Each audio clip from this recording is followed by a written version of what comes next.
Kami tahu Tuhan firman-Mu menjadi pelita dan pedoman bagi langkah hidup kami. Kami sambut firman kehidupan di dalam nama Tuhan Yesus. Kami berdoa dan mengucap syukur, kita sama-sama katakan amin. Amin. Haleluya. Silakan duduk. Shalom. Kita buka pagi hari ini dari Kejadian pasal yang ketiga, dari ayat yang pertama kita baca sampai ayat yang ke-6. Menyambung dari yang saya khotbahkan bulan lalu tentang kuasa kebangkitan dan posisi kita di dalam Tuhan.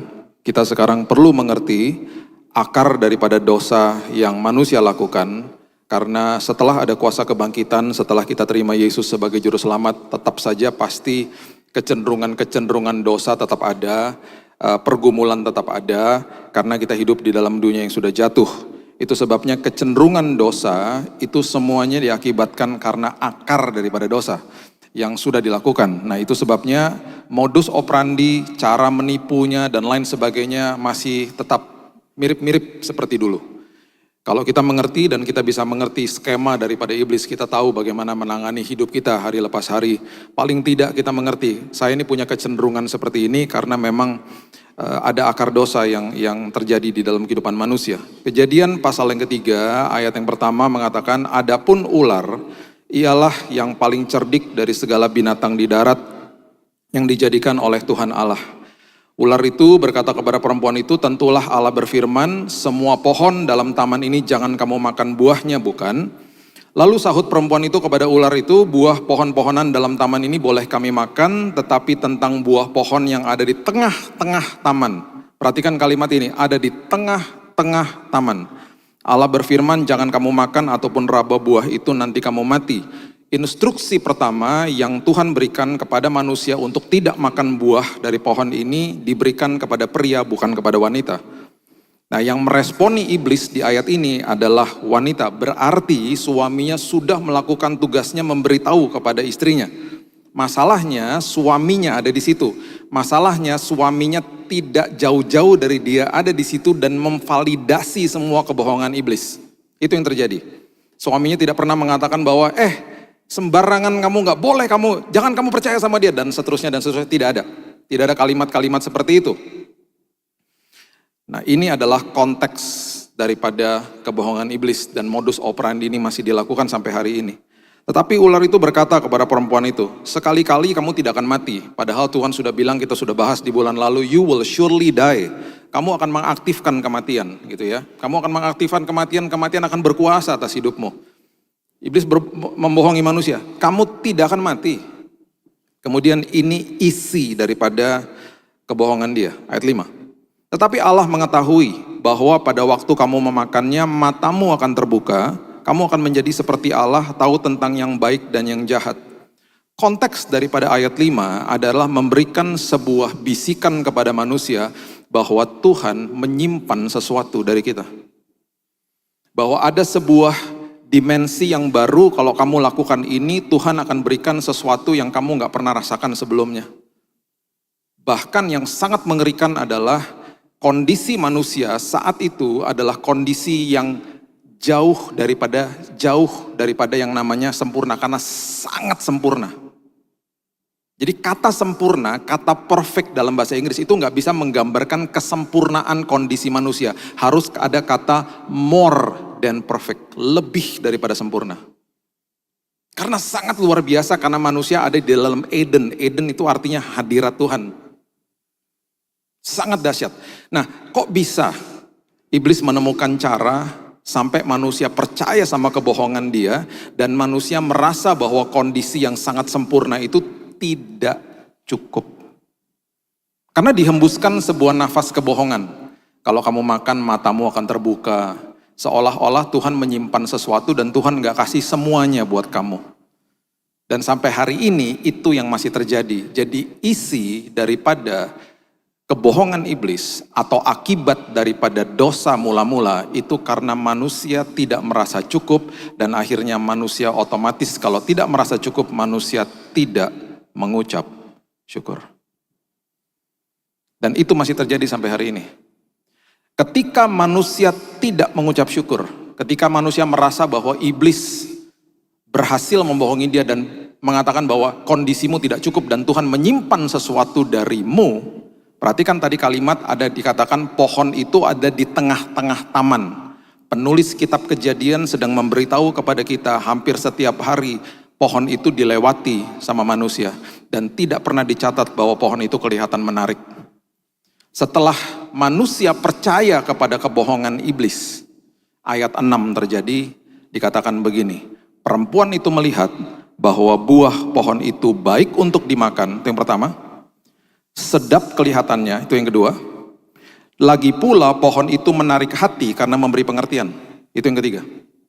Nanti kita kembali ke situ. Lalu ia mengambil dari buahnya, dimakan, diberikan kepada suaminya yang bersama-sama dengan dia. Suaminya dari tadi ada di situ. Suaminya tidak mengatakan jangan, suaminya tidak mengatakan kepada dia, kamu pergi dari hadirat si iblis, kamu pergi dari situ. Tidak, suaminya memvalidasi semuanya. Suaminya juga percaya. Dan akhirnya suaminya pun memakannya. Di hari manusia tidak merasa cukup. Di hari itu manusia tidak mengucap syukur. Ketika manusia tidak mengucap syukur, dosa kelihatan menarik. Dan itu masih terjadi sampai hari ini. Itu sebabnya ketika counseling seorang pria yang jatuh ke dalam dosa perselingkuhan, awalnya juga tidak langsung berselingkuh. Karena anak Tuhan sudah tahu kebenaran, dihembuskan nafas kebohongan persis seperti ini. Dikasih tahu sama hidupnya, hidupmu gak cukup. Sekretaris yang ada di kantor, sekretaris cantik yang ada di kantor, setiap hari dilewati sama seperti pohon ini ada di tengah-tengah taman, dilewati gak pernah kelihatan menarik. Mulai dihembuskan nafas-nafas kebohongan. Pagi-pagi bangun lihat istrinya tidur lagi ngorok. Tiba-tiba ada suara begini. Kok jelek ya istriku sekarang ya? Mulai dibanding-bandingkan sama sekretaris di kantor. Tiba-tiba besoknya kebohongan yang berbeda, merasa tidak cukupnya begini. 15 tahun yang lalu istriku ini bentuknya seperti sekretaris di kantor, sekarang anak udah 3, kenapa jadi gembul begini? Dibentur-benturkan. Awalnya begitu. Di hari pria ini tidak mengucap syukur. Sekretaris di kantor kelihatan menarik. Jadi kuncinya begini Bapak Ibu, selama kita mengucap syukur di dalam Tuhan, dosa tidak akan pernah kelihatan menarik. Dosa berseliweran di mana-mana. Dosa ada di mana-mana. Kalau kita kerap kali terus bilang sama Tuhan, walaupun aku nggak ngerti Tuhan jalanmu, walaupun di depanku ada masalah, tetapi isi dengan ucapan syukur, dosa tidak akan kelihatan menarik. Itu akar daripada dosa. Nah sekarang kita baca dulu, nanti kita balik lagi ke Kejadian 3 ayat yang ke-6. Sekarang kita baca 1 Yohanes 2 ayat 16. Ayat ini memvalidasi Kejadian 3 ayat 6. Alkitab kita ditulis dalam jangka waktu 1400 sampai 1500 tahun oleh orang yang berbeda-beda, di tempat yang berbeda-beda, dalam kultur dan bahasa yang berbeda-beda, tetapi semuanya nyambung karena semuanya adalah perkataan Tuhan. 1 Yohanes 2 ayat 16 mengatakan begini, sebab semua yang ada di dalam dunia, semua yang ada di dalam dunia, yang pertama apa? Keinginan daging. Yang kedua, keinginan mata. Yang ketiga, keangkuhan hidup. Bukanlah berasal dari Bapa, melainkan dari dunia. Saya ulang ya.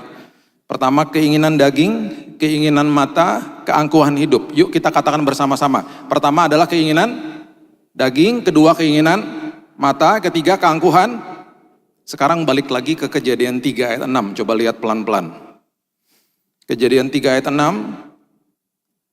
Jadi 1 Yohanes ini memvalidasi apa yang terjadi di dalam Kejadian 3 ayat yang ke-6. Perempuan itu melihat bahwa buah pohon itu baik untuk dimakan, keinginan daging. Yang kedua, sedap kelihatannya, keinginan mata. Yang ketiga, lagi pula pohon itu menarik hati karena memberi pengertian. Yang memberi pengertian bukan Tuhan, tetapi pohon itu, dosa itu memberi pengertian, keangkuhan hidup. Keangkuhan hidup artinya manusia deklarasi independen daripada Tuhan. Manusia tidak lagi mau diatur sama Tuhan. Manusia mau pakai pemikiran keangkuhan hidupnya sendiri. Itu yang terjadi.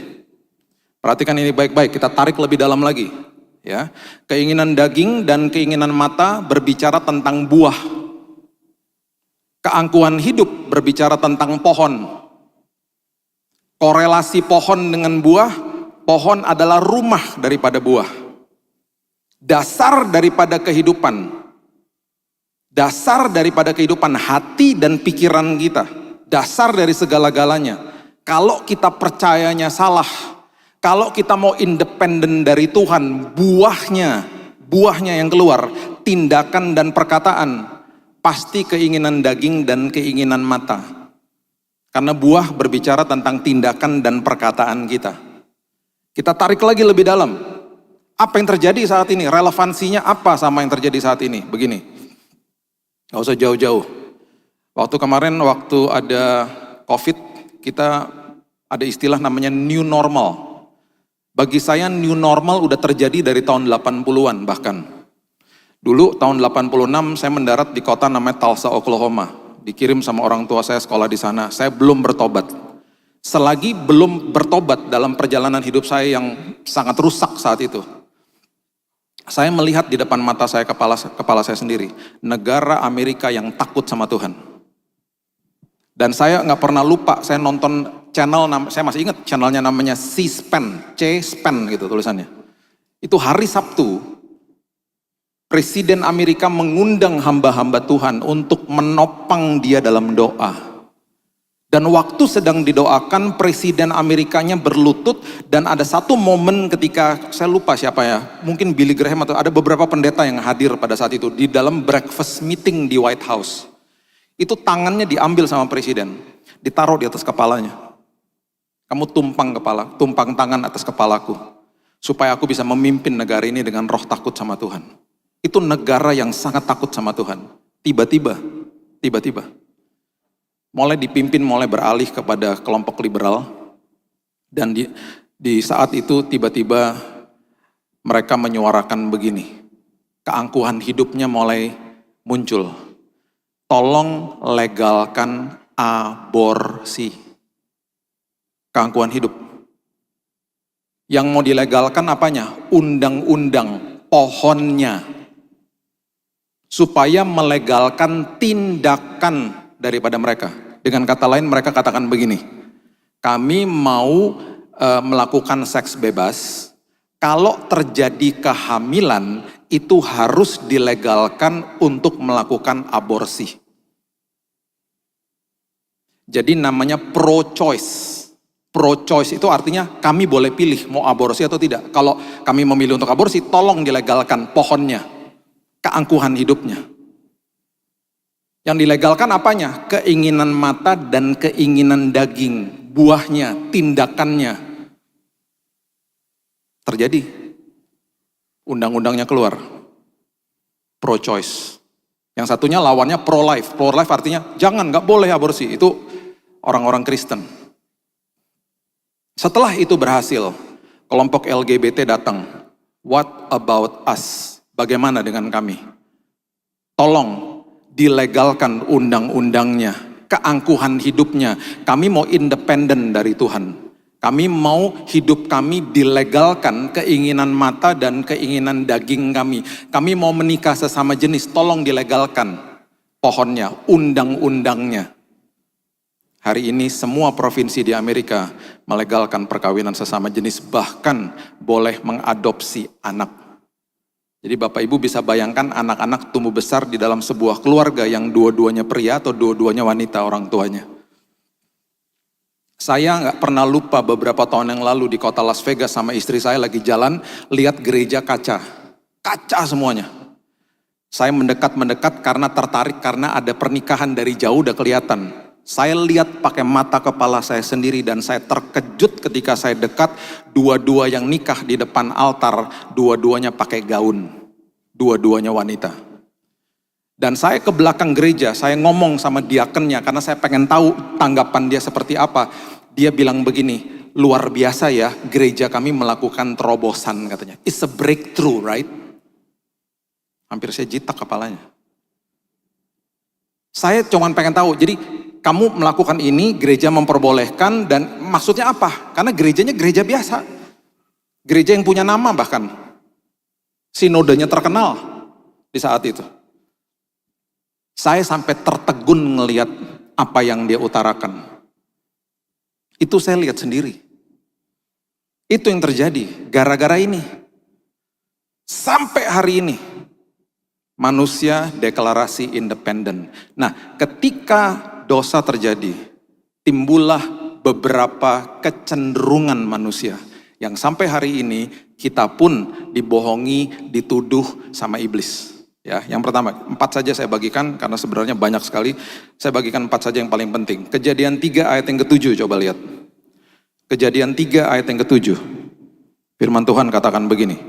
Maka terbukalah mata mereka berdua dan mereka tahu bahwa mereka telanjang.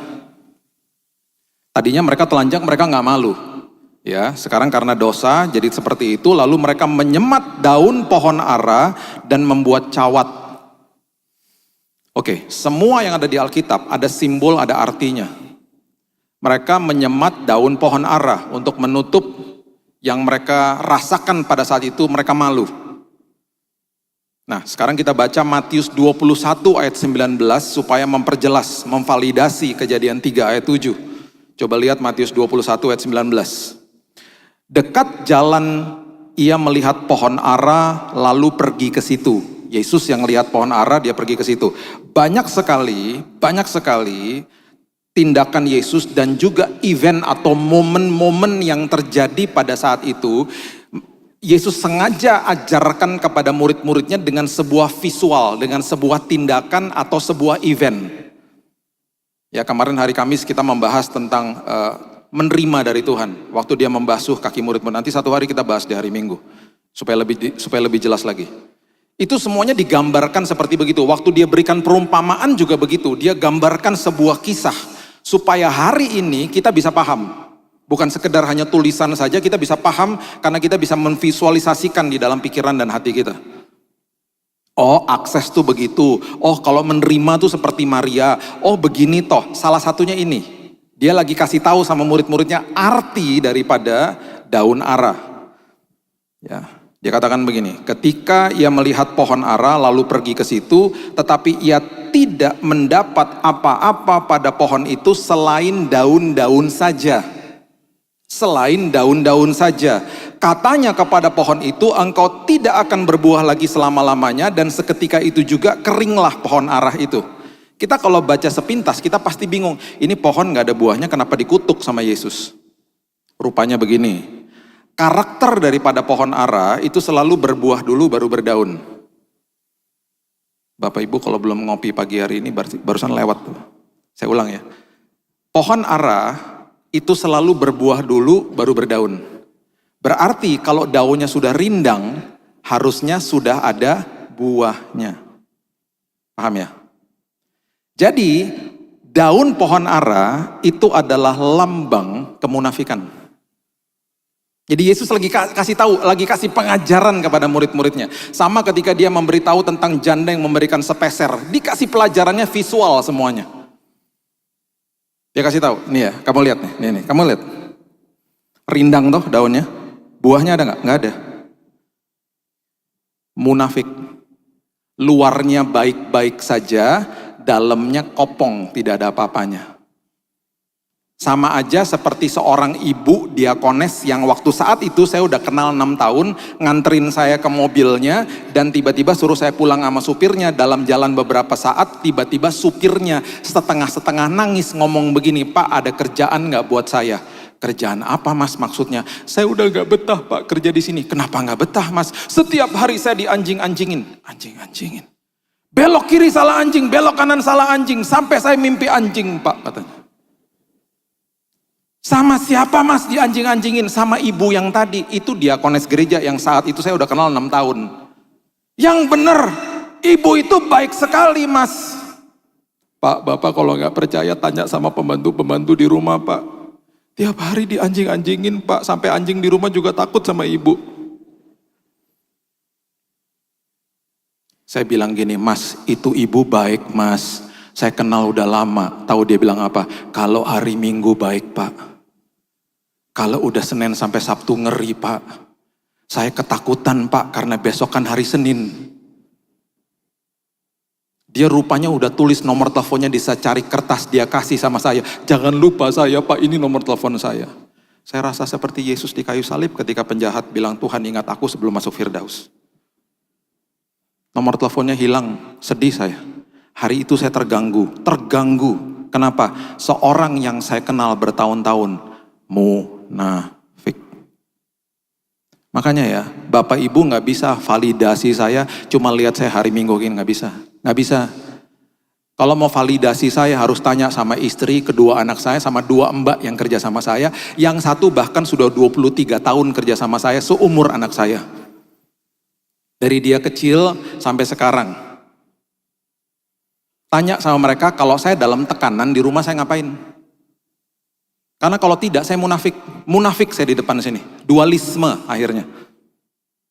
Hari Senin itu adalah hari libur hamba Tuhan biasanya toh. Ya, saya ini kan pelayanan sampai sore, nanti malam balik Jakarta, ambil pesawat yang paling malam, balik. Hari Senin biasanya tidur sampai jam 9. Mbak di rumah biasanya juga udah tahu. Itu hari istirahat saya, bangun agak siang dikit lah gitu ya. Dan udah dipesenin, Mbak jangan ketok-ketok kamar. Kalau ada tukang sayur, suka minta uang soalnya. Hari Senin istri saya pagi-pagi nganterin anak ke sekolah. Tukang sayur datang, padahal dia juga udah dikasih uang. Dia ketok kamar saya. Dia lupa itu hari Senin. Saya buka kamar, saya bilang, ada apa sih Mbak? Uang sayur. Ini hari apa? Astagfirullahaladzim, hari Senin. Oh, maaf Pak, saya udah gak bisa tidur. Apakah saya ngamuk-ngamuk? Mulai hari ini tidak ada tukang sayur boleh datang ke rumah lagi. Apa saya ngomong-ngomong gitu? Enggak pernah. Tanya sama dia. Bahkan dia yang galak sama saya. Karena sudah 23 tahun kerja sama saya. Dan protektif banget sama anak-anak saya. Dulu kalau anak masih kecil-kecil, kalau saya bawa mereka pergi malam-malam dan itu hari sekolah, dan anak-anak itu nggak tidur siang, saya ditelepon sama dia loh. Dan kalau telepon saya, kalau telepon ya, nggak pernah bilang halo, nggak, langsung gini, posisi di mana? Posisi apaan? Posisi di mana? Gitu. Udah dekat rumah Mbak. Loh, ini ya saya kasih tahu ya. Ini anak-anak gak tidur siang. Besok kan hari sekolah. Kenapa sampai malam gak pulang-pulang? Cek ditaruh teleponnya. Halo. Anak-anak aku kok kamu yang sewot gitu coba. Saya hanya bisa tersenyum karena saya tahu hatinya dia. Badannya besar. Kalau masak jagonya luar biasa. Kalau mobil sudah pulang, anak-anak sudah tertidur. Itu sekuat gitu, dia bisa angkat satu di tangan kanan, satu di tangan kiri, sambil jalan masuk ke rumah sambil ngedumel, anak-anak dibawa-bawa aja, ya anak-anak gue juga, kamu yang sewot sih, tapi saya gak pernah ngomong gitu, saya ketawa sama istri saya, ini betul-betul sayang banget sama anak-anak. Validasi hidupmu, jangan jadi orang yang dualisme, ingat ibadah jalan terus, kita udah pernah dengar firman itu di sini ya. Ibadah jalan terus bukan sekedar di tempat ini. Nanti doa berkat disampaikan, ibadah jalan terus. Tularkan budaya kerajaan sorga dimanapun kita berada. Ya. Yang kedua, Kejadian 3 ayat yang ke-8 mengatakan begini. Kejadian 3 ayat yang ke-8. Ketika mereka mendengar bunyi langkah Tuhan Allah yang berjalan-jalan dalam taman itu pada waktu hari sejuk, bersembunyilah manusia dan istrinya terhadap Tuhan Allah di antara pohon-pohonan dalam taman. Yang kedua, manusia ketakutan sama Tuhan, bukan takut sama Tuhan. Beda. Dan ini kecenderungan masih dibohongi iblis sampai hari ini. Saya nggak berani datang ke gereja Pak, karena saya ada dosanya. Saya nggak berani berdoa Pak, karena saya nggak layak, dan seterusnya. Manusia ketakutan sama Tuhan, bukan takut sama Tuhan. Takut itu artinya reverent, hormat sama Tuhan. Ketakutan sama Tuhan. Ingat, Tuhan tidak pernah berseberangan sama kita. Kasih karunia-Nya cukup bagi kita. Kita sudah dilayakkan sama Tuhan. Ingat itu. Ingat kasihnya yang luar biasa, belajar terima. Salah satu format ketaatan yang gak pernah dibahas, itu adalah belajar nerima. Kita pikir kalau ketaatan saya harus berusaha terus-terus. Enggak, salah satunya adalah belajar terima seperti Maria. Makanya Yesus katakan, kenapa sih kamu ribet banget sama perkara-perkara seperti itu? Dia ngomong gitu ke Marta. Belajar terima itu salah satu format ketaatan sebenarnya. Tetapi kalau kita mendengar kata ketaatan yang kita bahas di dalam hidup kita adalah saya harus berusaha ini, itu, dan lain sebagainya. Betul, kita sekolah kehidupan setiap hari. Betul. Tapi salah satunya belajar terima dari Tuhan. Dia gak pernah berseberangan sama kita. Banyak yang dia mau kasih sama kita setiap hari.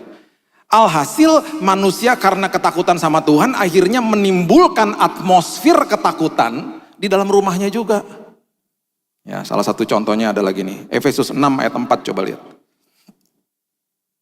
Efesus 4 ayat 6. Dan kamu bapak-bapak, janganlah bangkitkan amarah di dalam hati anak-anakmu. Didiklah mereka di dalam ajaran dan nasihat Tuhan.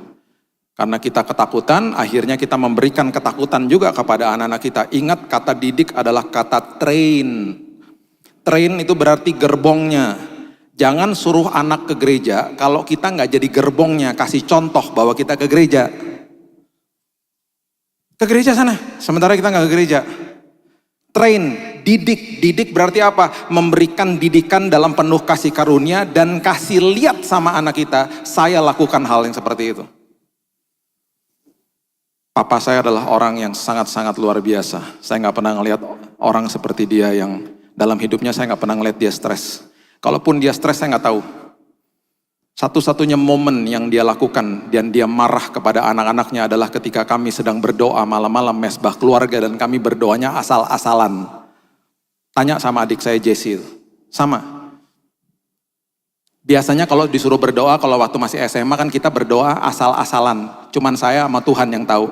Makasih Tuhan, cuman gitu. Orang juga nggak ngerti saya ngomong apa. Tiba-tiba mukanya di depan saya, orang yang gak pernah marah. Gak pernah marah, kalau negor tuh baik-baik.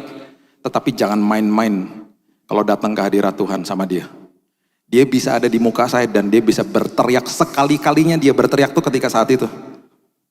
Siapa yang suruh berdoa seperti begitu? Hormati Tuhan. Saya sampai kaget dan nangis. Besoknya ketika adik saya disuruh giliran berdoa, doanya indahnya luar biasa. Tuhan terima kasih. Kami mengucap syukur buat hari ini. Berdoa karena ketakutan. Berdoa buat papa, bukan buat Tuhan. Itu train namanya, didik. Tanpa saya sadari, saya ajarkan itu kepada kedua anak saya. Saya nggak teriak-teriak ya, cuman saya ngomong sama mereka dan saya tegas sama mereka. Didik, jadi gerbongnya gitu loh. Dan selagi lakukan itu jangan bangkitkan amarah anak-anakmu. Minta hikmat sama Tuhan supaya bisa berbahasa bahasanya mereka. Yang ketiga, manusia akhirnya saling menyalahkan. Kejadian 3 ayat 12 dan 13 mengatakan begini. Manusia itu menjawab, Kejadian 3 ayat 12. Perempuan yang kau tempatkan di sisiku, dialah yang memberi dari buah pohon itu kepadaku, maka aku makan. Kemudian berfirmanlah Tuhan Allah kepada perempuan itu, apakah yang telah kau perbuat? Jawab perempuan itu, saling menyalahkan lagi. Ular itu yang memberdayakan aku, maka aku makan. Yang ketiga, kecenderungan kita selalu blaming games, karena kita selalu menuntut dari orang lain. Kita salahin Tuhan, karena kita tuntut Tuhan. Kita salahin diri kita sendiri, karena kita tuntut diri kita sendiri. Kita salahin orang lain, karena kita tuntut orang lain. Kecenderungan itu masih ada sampai hari ini. Jadi apa yang harus kita lakukan? Begini, di dalam setiap hubungan, selalu bilang begini sama diri kita sendiri, saya harus jadi orang yang tepat bagi pasangan saya. Yang masih jomblo, yang masih belum menikah, katakan kepada dirimu, saya harus mengambil keputusan hari ini, saya mau menjadi orang yang tepat bagi nanti calon pasangan saya. Berarti saya harus mempersiapkan diri, saya harus hidup kudus, saya harus benar, dan saya harus mempersiapkan diri saya buat nanti pasangan saya. Suami istri yang saling menuntut, alhasil yang terjadi pertikaian yang tidak ada habisnya karena saling menuntut. Dan saya mau beritahu kepada Bapak Ibu yang dikasih Tuhan, tidak ada orang yang tepat bagi kita, nggak ada. Itu mitos. Saya lagi menanti orang yang tepat Pak, nggak ada. Itu mitos. Nggak ada satupun orang yang bisa menjawab kebutuhan kita dari A sampai Z, nggak ada. kecuali Tuhan. Jadi berarti mindsetnya harus dirubah. Bangun pagi, kita harus mengambil mindset seperti begini. Saya harus jadi orang yang tepat bagi suami saya. Suami bangun pagi, saya harus jadi orang yang tepat bagi istri saya. Ketika seperti itu, saling mendahulukan dalam memberikan hormat terima kasih. Terjadilah sebuah hubungan yang sangat luar biasa. Tidak blaming games akhirnya. Tidak saling menyalahkan. Ambil keputusan, saya mau jadi orang yang tepat. Bagi anak saya, bagi orang tua saya, bagi pasangan saya. Dan yang terakhir, yang iblis serang adalah identitas.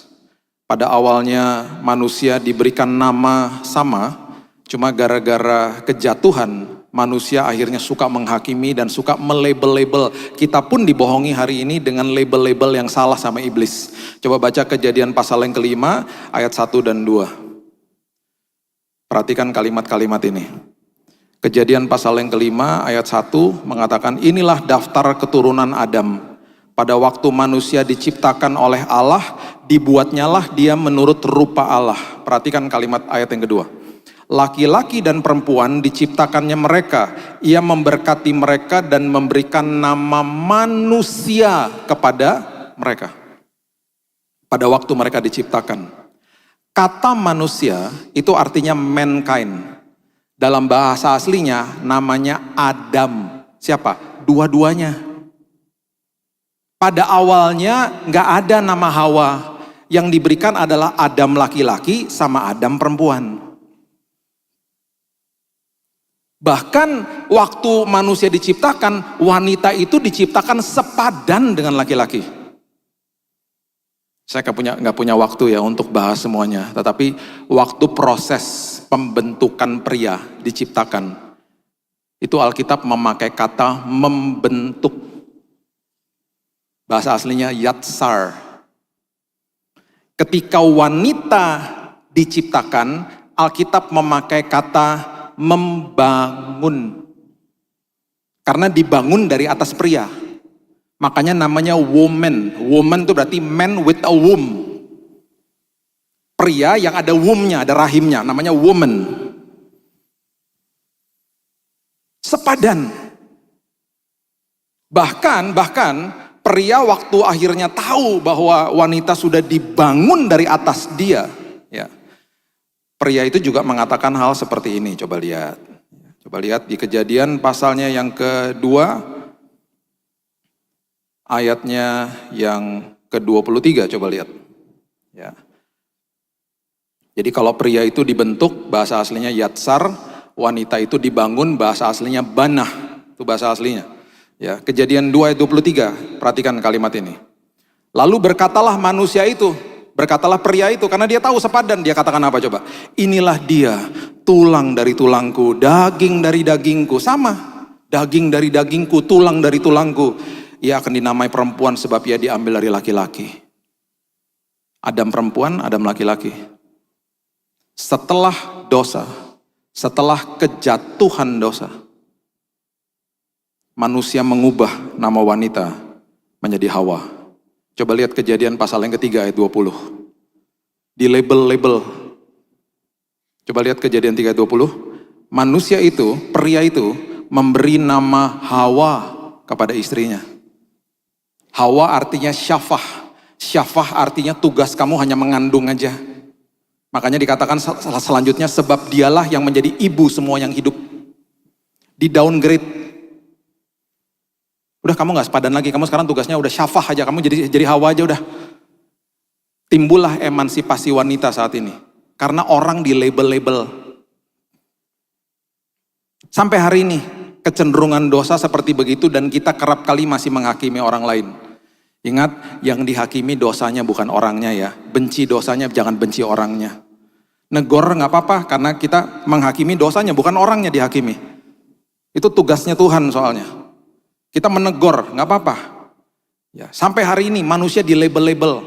Saya pernah awal-awal tahun 2000 masih belum ada aplikasi Gojek dan lain sebagainya. Nunggu taksi di pinggir jalan jam 11 malam setelah selesai kelompok sel sama teman saya. Gak ada satupun taksi mau stop. Semuanya begini ngeliatin. Lama-lama saya sadar sama teman saya orang Ambon. Dia bilang, lu serem sih, lu juga serem sih. Dipikir kita penyamun kali ya, padahal kita kalau kasih tips sama taksi besar loh. Gak ada yang mau stop.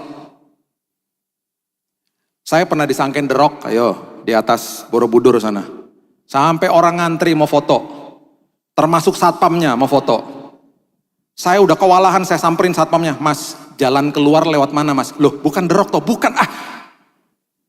Yang terakhir paling parah, beberapa bulan yang lalu saya nganterin jahitan istri saya ke seorang penjahit. Waktu saya nganterin jahitan, si tante ngomong gini, punyanya Bu Gebi ya, yang suaminya hamba Tuhan itu. Oh ya, taruh situ aja. Ketus ngomongnya. Oh ya, makasih ya tante gitu. 2 minggu setelah itu istri saya ngambil jahitannya. Tante mau ngambil jahitan, oh yang waktu itu di drop sama supirnya ya. Loh tante itu suami saya. Sejelek itukah saya sayang? Sampai saya nggak layak jadi suami kamu. Disangkain supir, disangkain penjahat, disangkain The Rock. Manusia suka label-label orang. Saya tutup dengan ini ya. Saya kalau keluar negeri, salah satu destinasi favorit saya dan istri saya, itu adalah pergi hunting cari thrift store. Thrift store itu berarti toko yang menjual barang-barang bekas. Wah, kemana aja kita hunting. Suka ada hidden gem soalnya. Kita mau lihat sih barang-barang yang udah dibuang sama orang tuh seperti apa sih. Kadang pasti banyak yang bagus-bagus, kadang-kadang gak dipakai udah langsung dijual. Jadi harganya murah-murahnya luar biasa. Terakhir kita ada di kota Fukuoka di Jepang berapa minggu yang lalu. Saya ke thrift store. Seneng ngeliatin barang-barang elektronik yang udah tua-tua gitu.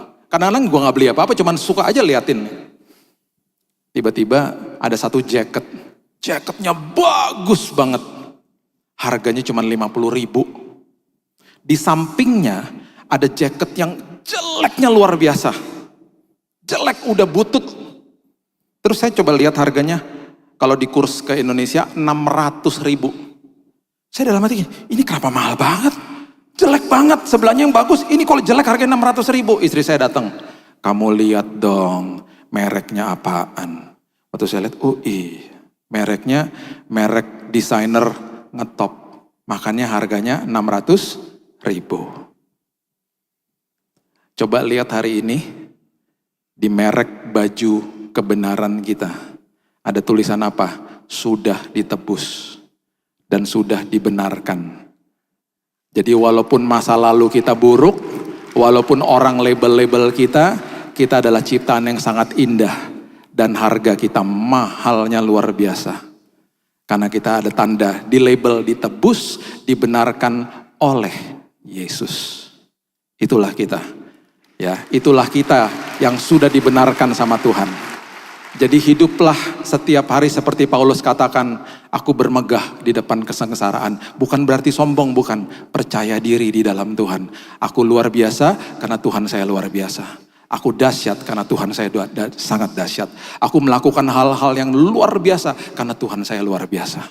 Aku sudah ditebus dan aku sudah dibenarkan oleh Kristus. Berikan tepuk tangan kita untuk Tuhan kita.